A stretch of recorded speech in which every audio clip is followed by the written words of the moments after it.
Welcome to our episode of Why Talk About It. Today we have a special guest.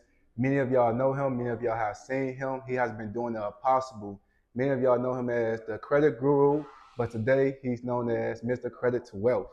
Introducing our guest today. Mr. Credit to Wealth himself, Jeremy Lander, man. Thanks for having me. I really appreciate Man, you. thank you for coming, man. It's Of been a course, blessing, man. of course, of course. So this podcast is all about topics that are too touchy to talk about. And so one of the many topics that people have a hard time talking about is credit. And so today we have brought a master at credit. So can you explain what credit is? Or in a better way, why are people afraid of credit? Okay, so I explain and answer both of those questions for you. So number one, what is credit? The definition of credit is your ability to pay back borrowed money. And credit is that borrowed money. So why people are afraid of it is because they confuse debt with two different aspects or points on it. Consumer debt and leverage debt. A lot of people get them confused and think they're the same thing when in reality they're not. So leverage debt is debt that you use to generate an income. That's what I teach and that's what I help people achieve is buying assets with it, investing in themselves, creating businesses, whether that's buying a business or starting a business, getting education, things like that. That's good debt. That's good credit, good uses of credit. That's a good reason to borrow money because guess what? You're investing in yourself or you're investing in something that's going to generate you a return. All right. Now, why people are afraid of credit is because of consumer debt, which is the bad way of using credit, whereas you get a Mercedes Benz, you get a giant house that you can't afford, you get jewelry, clothes, 2K, food that you don't need, things like that. Going to Victoria's Secret, people, you get a credit card and think, oh, this is my money. No, that's the bank's money that you have to pay back. What I like to tell people all the time is credit is essentially future money. So it's not your money, it's just you're using somebody else's money temporarily. And guess what? You have to pay a fee on it. And that fee is called interest. And that's what screws a lot of people over is because people don't know what's a good interest rate. They don't know how to shop around for the right type and the right form of credit for whatever purchase it is. And then they get up in this giant debt hole where they can't climb out and they're forever paying this payment because they end up buying or using something or using credit to get something that they're not able to either pay off or leverage to generate an income. And they're forever in that debt for something silly or something that they shouldn't have gotten. So do you believe that, because you talk about interest rate, right? Yes. Do you believe the lack of knowledge is the reason why most people are afraid to use credit? Oh, yes. That's the number one reason why. And so for you, who or what gave you the spark to want to venture into credit? Because many of them don't know you have multiple businesses as well. Yes. So talk about that as well. So my best friend's dad, he's the one who taught me about credit and got me interested in it. So I had a construction company at the time and we were in high school. I was about 16 years old. We were juniors in high school and we were about to go to the beach. And my best friend's dad came to us and he was like, hey, I know y'all going to the beach, but y'all can go to the beach, have a good time, or I have time to put you guys on game about a lot of different things. Because like I said, we were juniors. We were getting ready to go to that next phase of our life outside of high school, whether that be college, continuing my business, sports, whatever the case may be. So we're a trio. So we huddled and we said, hey, let's just see what he has to talk about. If we don't like what he's talking about, we a dip. Go to the beach, have a good time. Or if we're intrigued about the conversation, it'd be perfectly fine to stay and talk. We spoke the whole entire day. I mean, like we're talking like 3 p.m. to probably about midnight. And we talked about everything. Definitely sound like a rich dad, poor dad story. Yeah, exactly. So it's like he put us on game about religion, about how to carry yourself as a young man. And then what sparked me was, of course, the credit and the business aspect because he ran a successful car washing business, and I had a construction company at the time, and he was basically putting me on game, or all of us on game, but just using me as an example because I already had a business on how I can borrow money to grow my business 1,000 times faster than if I were to just do job to job and save the money because it'd essentially be like a 9 to 5. So that's what sparked my interest in the credit. So then I started building my credit when I was about 16. Like the next day, he told me to be an authorized user on a family member's credit card. Did that. As soon as I turned 18, I had a 784 credit score in all 3 credit bureaus. So what got me into credit seriously was literally witnessing the power of it firsthand. So what I did was when I got out of high school, I had my construction company. I was making decent money, ain't nothing crazy, but I was still bringing in an income. And what happened was I was a game changer was I invested 20K in myself for tools, got a $30,000 pickup truck, got a $1,000 trailer, got a $7,000 ATV with a $1,000 snowplow so I can shovel snow in the winter. That's a lot of money, right? And from graduating high school to the end of that year, I made a 6-figure construction company. Because I was able to take, yes, bro, because I was able to take all that credit, other people's money, to grow and scale my business so I could take on giant jobs. I could do full kitchen remodels and I can do bathroom remodels because I have the tools. Tools are expensive. You're talking about a wet saw Yeah, alone is like yeah, I know. 1,200 bucks. That's not even including the blade. Yeah, So it's like it gets very costly, and I couldn't take jobs because I didn't have the right tools. But now I can take any job that I can possibly imagine because I have all the tools. And guess what? Those jobs pay a lot of money. So it's like you talking kitchen remodels, easy between 5 to 10 grand, and that's about a couple day project. Honestly, depending on what you got to do. But I mean, regardless, you're talking about those big projects getting knocked down in between 6 to 8 days. I right. can take on multiple projects at once and just make sure, hey, I just organize my schedule the right way. Boom, you talking about I'm able to pay this back in less than a year. Yeah, So that's really my introduction to credit, and that's what inspired me to really get into credit heavy because it changed my life literally instantly at 18 years old. right. So that's what put me in position to say, hey, this information is actually very useful, and this information can not only take me to the next level, but anybody that I speak to and anybody that I can pour myself into, it can take them to the next level. All right. Okay. Okay. And so it sounds like for the many people out there, right, that are interested in getting into the credit game, but they just still don't know how. So it kind of sounds like you had uh, what's the word I'm looking for? It sounds like you kind of hit the jackpot already because you already you experience what it can do firsthand. For many people, they don't experience what it can do for them until until after the fact, where they have a good amount of history with what they're learning about. So so what would you tell somebody who wants to use credit but doesn't feel like they haven't hit that jackpot sensation they hit of, okay, this is what I can do to it, such as, let me rephrase that, leverage, because it sounds like you already knew how to leverage credit. So what would you tell people the best way to understand how to leverage credit? That's a great question. I'm so happy you asked me that. If you don't have an investment or have a business or you just simply don't have the discipline, please don't touch credit. I'm not going to sit here and be like, oh, get a credit card, get a personal loan. I'm not going to be that type of guy. No, because you can screw your life over that way. You're going to screw your life over if you're not serious about what you're doing. Because what I love telling people is credit is an enhancement of who you are as a person. That's all it is. People think credit is money in a sense of, hey, I got $1,000 on a credit card, I can print money off of that. No, the difference between your goals and where you are right now is credit. And what credit is access to an asset. That's what it is. So you have you right here, you have your goals, whether that be income, retirement, whatever that is. That bridge in the middle is assets. How do you get those assets is credit. So first you need to get your goals in order. Then you need to figure out exactly your business plan on how you're going to properly flip the credit, whether that getting a dump truck, getting tools and equipment for construction business like how I did, landscaping equipment, getting technology like how we have for a podcast. You need to make sure that you invest in something that you're passionate about and you're going to say, hey, no matter what, I'm going to create an income off of this. Because that's what I did. I told myself, if I get these tools, no matter what, I'm working until I pay these tools off. What a lot of people think is, oh, I'm going to use credit to test things. No, don't use credit to test anything because then you're just wasting money right there. Not only you're wasting money, you're paying to borrow the money that you wasted. And that's how people, again, don't like credit. And even on the business side, a lot of people talk about, oh, I made a bad investment with credit and now I'm stuck paying it. Honestly, I'm sorry, that's your fault. I never say use business, or not, my bad. I never say use credit to necessarily start a business. I say use it to scale a business. And people think when I say scale a business, they mean, oh, like you're already making 6 figures a year. No, I mean, you already got your feet wet in the game. You've been doing business for at least 6 months, maybe a year. You already know the industry and you know exactly how this credit is going to scale you. Don't just, oh, I never done entrepreneurship before, I'm gonna use credit to start a business. No, because you will ruin your life. Yes, thank you for saying that, because on Instagram, what we see a lot of nowadays, we see an oversaturated market of everything. Mentors talking about, okay, I can get you a $50,000 loan, for your LLC or whatnot, but they don't tell you about the necessarily pros and cons of that. They just tell you, we can get you the money. All right. And so for many of y'all that don't know, he also have a mentorship program as well, which I will rate a 10 out of 10 because he provides these one-on-ones with you as well, to help you navigate your life through the credit lane.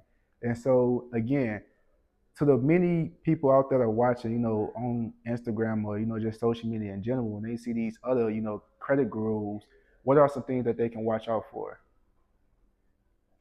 Interest rates, that's number one. what I see a lot of times is a lot of these credit gurus, they would give you a personal loan Mhm. and the interest rate is ridiculous. I'm talking 30, 40%. That's something you're gonna pay for the rest of your life. So number one is interest rates. You want to make sure that you're getting the best interest rate possible. Number two, you want to do your research and know what form of credit you're getting for what purpose. Mhm. So a prime example is again the personal loan. A lot you can easily get approved for personal loans. I can do that in my sleep, but I never recommend it for a business venture because of, for one, interest rates, and then two, the financing, the terms of it. So if you're getting business equipment, why don't you get a business equipment financing loan? Right. Like it's loans cater to everything. Why would you get a $40,000 personal loan to buy a car when you can get an auto loan? Right. Like you want to do your homework and research and get loans literally catered to what they're for. Mhm. Because the reason why they're catered towards that is to make sure that it's affordable for you, it's the best interest rate against that asset, and then two, it's more protection for that asset because now it's leveraged the proper way with the credit now. So those are the two things I would say worry about is the type of credit you're getting and also that interest rate because that interest rate is going to be pivotal in your ROI because that's a cost of business is that interest rate. And again, a lot of people get caught up in those 20, 30, 40, 50% interest rates off a personal loan. And it's disgusting that people in my industry are doing that because you're literally setting these people up for failure. And that's exactly why I wanted to get into the credit space because I understand that people in my industry do those type of things. And I want to be able to coach and teach people how to avoid that and make sure that they're getting the best form of credit for whatever investment they're getting or for whatever investment that they're taking. All right. And how difficult would you say taking on that responsibility is for you? It's very difficult. I'm not going to sit here and act like it's not. I put a lot of pressure on myself, I feel like, but it's very fulfilling. And that's what I love about this, man. It means the world to me that I'm able to pour into so many people the same way that so many people poured into me. That's the greatest part about this. And it makes it honestly worth it. It's not the money, man, because you can make money so many different ways, Yeah. especially with social media nowadays. It's like it's pointless. You got to find what you're passionate about. You need to find out why God put you on this planet. And I feel like God put me on this planet to help lead people towards financial freedom so they can be able to focus on things that really matter. Instead of worrying about paying bills, making sure the kids are fed, I want to be able to guide them where they don't have to worry about that, so they can worry about the bigger picture in life. And to me, all the hardship I go through, it's honestly all worth it. So it sounds like you have a long life ahead of you with the credit game. Oh, most How definitely. how far do you see? I mean, hold on, because no such thing as how far because this is a lifelong. Exactly. So as far as like with the mentorship when it comes to credit, how far do you see yourself being a mentor for credit? I won't stop talking about the top of the credit game. I'm gonna be honest with you. There's a lot of people I do take some inspiration from, but I do see fault in where they do it. Mhm. And I feel like the path that I'm going on, nobody else is doing it. And to me, that's such a fire underneath me that Mhm. I know I'm gonna be the best. And it's just in due time, honestly. So when you ask me how far do I see this, I see myself being on the top of the credit game, Mhm. very young, because I am one of the youngest credit influencers out here to do this, what I'm doing. And that being said, I just see myself growing not a financial institution, but really a giant community of people that are financially literate. My goal is to achieve such a high level of really converting people from ignorance and lack of financial support to having an abundance of it where I don't know how to describe it honestly. Mhm. My goals and my ambition is so big that it's honestly hard for me to bring the light, bro. I'm not gonna lie to you. I just see myself doing things that no other's gonna do. That's what I honestly see myself. I feel like that with my work ethic, what I have to provide and what my goals are, it's hard for me to speak on it just because I haven't seen it done yet. That's all I can say, and that's all I will say is because I haven't seen it done yet, and I'm gonna do what no one else has seen done. Mhm. And I can relate to that, and I can understand that it's hard trying to do something new when you haven't seen it necessarily Yeah. before. And in a way, we all need mentors in our life. And so, with that question, who would you say is your biggest mentor? Now, I'm gonna be honest with you. I'm a very unique case, man. Within the Black community, of course, it's very difficult in our community because a lot of us grow without a father. I grew up without a father. I had a stepfather, very bad dude in my life, and he left our household when I was in my freshman and sophomore year of high school.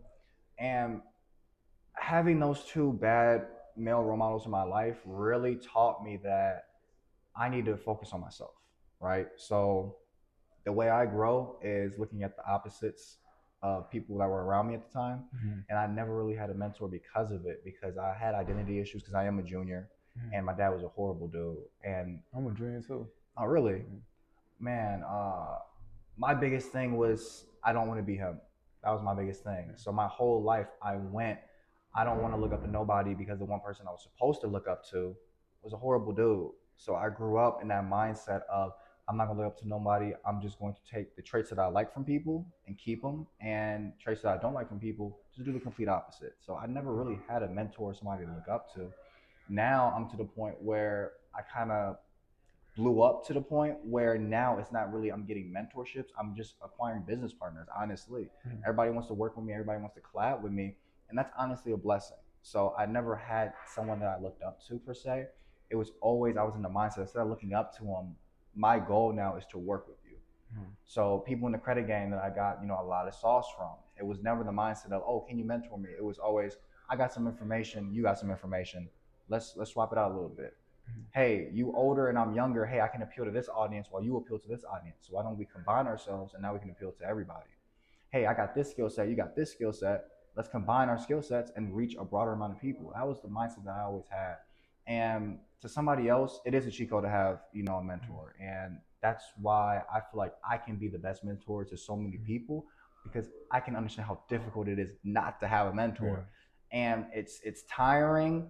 It takes a long time to gain information, and having a mentor just is literally a cheat code. So I'm never the one to say like, hey, don't get a mentor just because I don't. It's just everyone's story is different. Not everybody's meant to have a mentor. Mm-hmm. Some people learn better on their own. Some people learn better like how I did, where it's like, hey, I want to do collabs rather than me just learn from you.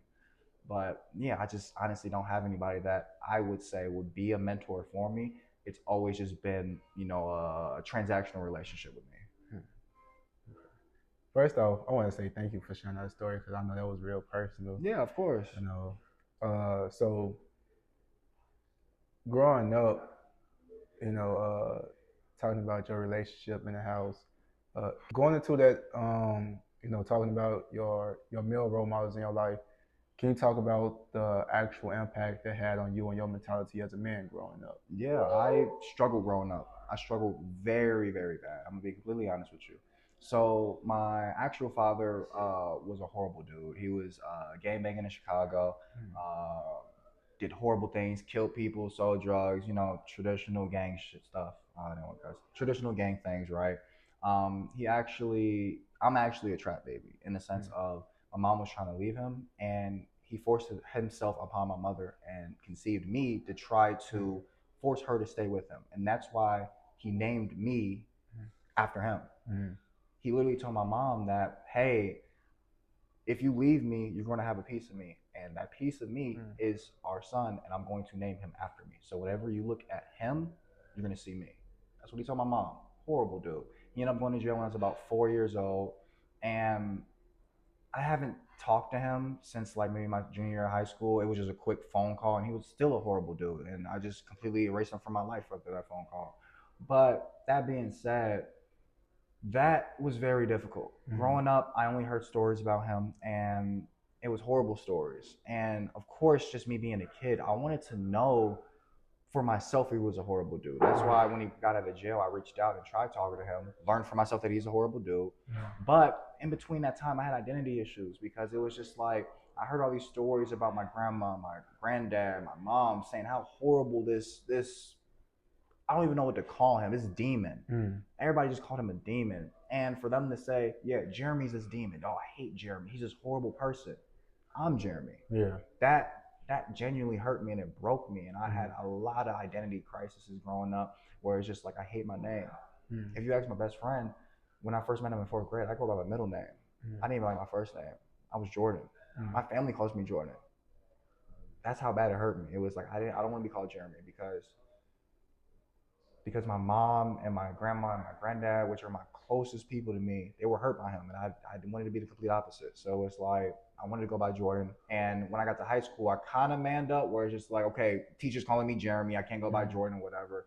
but it still hurt me, and it was very difficult growing up in a household. And I always overworked myself. I always went out my way to protect my family because I loved them, but mainly it was because I really wanted to fix the mistake my father did and kind of like fix the mark that he left on my mom, my grandma, and my granddad. So it was very difficult growing up, and I still struggle thinking about it. I gotta, kind of close my throat talking about it because it still does hurt me, and I still not regret anything because I don't regret anything, but it's still difficult thinking about it because he is such a staple on not only my mom and my grandma and my granddad, but me because it shaped me into who I am in a positive way, but it's hard to think about it when it's so negative. Right.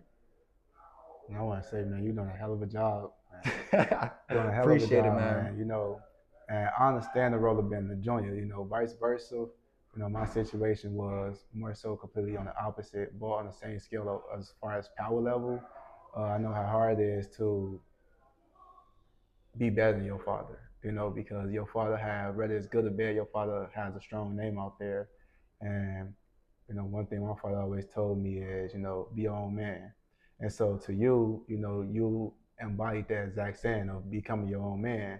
And now when they think of Jeremie, they don't think of your father. They think of you, Yeah. the man out there that's impacting millions of lives. And to that note, I want to say thank you for pushing on because actually, when I first seen you, and then I heard where you from and your age too, Yeah. like automatically I was like, yeah, I understood what you was going through and I understood where you was coming from. And so, for you to be here today and knowing, what you've been through, because that is trauma, hidden trauma, but for you to push through that and fight through that, I know it's not easy, but for you to keep going, that's a hell of a job as a man, but that's a hell of a job as an individual as well, though. And so, I commend you on that for real. Dude, that honestly means the world to me, bro. Like, truly, like, I'm really trying to hold back tears to being completely honest with you, but it just means the world to me, honestly. It's, like I said, I'm fighting tears, so I can't say too much. But I honestly greatly appreciate you for that. It means the world because that's what I fight for. That's exactly like you hit the nail right on the head where it's like, that's my goal is to change my name. And that's why, like, now it's like, as an adult, like, I don't have to go by Jordan no more because I understand I am my own man. And my legacy and my reason why God put me on this earth and why God put me in that position is because he knew that I can change the meaning of that name. So that's honestly my goal. And another reason why I'm so big on like helping others and helping others reach their goals and not only get to where I'm at, but hopefully surpass me, because to me that means a lot more than anything because my father did the complete opposite. And like I told you earlier in the podcast, the whole reason for me doing a lot of my things is, or for example, my motivation is really doing the complete opposite of people that I put on the pedestal, take their positive traits and take them and literally flip the things that I don't like. So him, he wants to take away from people. He wants to bring people down. I want to do the complete opposite and change the meaning of my name and make Jeremie bringing people up, helping people surpass him rather than bringing people down and make sure people stay below where I'm at. Hold on, my bad. I'm getting a little emotion too because if you don't know, I just recently lost my father as well. I know that, man. Like so 2 months sorry. ago. And so like just to hear, like I said, we kind of on the opposite side of the scale, with father wise as well. But, you know,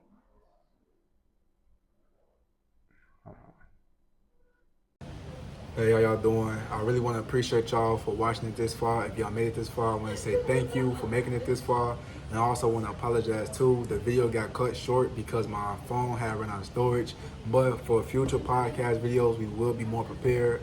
And so if y'all can, let me know in the comments what y'all think about the video, as well as our guest speaker, Jeremie.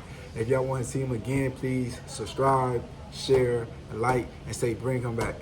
Thank y'all again, and see y'all in the next podcast.